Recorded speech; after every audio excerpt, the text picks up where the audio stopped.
בסרטון הקודם דיברנו על שיעור אורך התקיעות, והם היו על פי שיטת ריבו המחמירה, שלכתחילה ודאי שנעשה כמותה.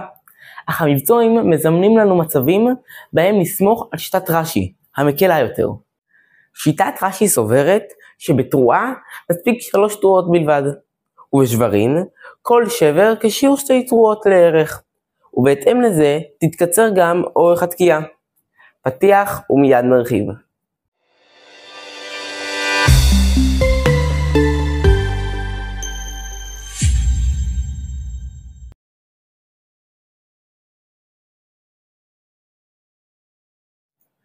תמיד במבצעים יהיה מי שממהר מאוד ואינו יכול או מוכן להתעכב.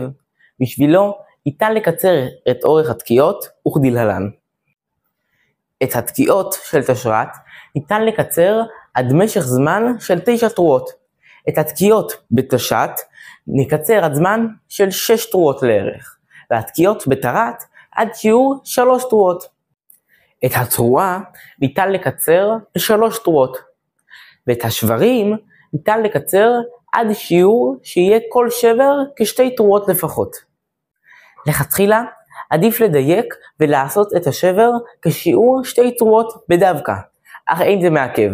כן חשוב להיזהר ולהיות עקבי באורך השברים, ולא להאריך באחד השברים בצורה חריגה, כיוון ששבר בשיעור 9 תרועות לערך בתשרת נחשב כתקיעה ולא שבר, ובתש"ת כבר בשיעור 6 תרועות לערך יחשב כתקיעה.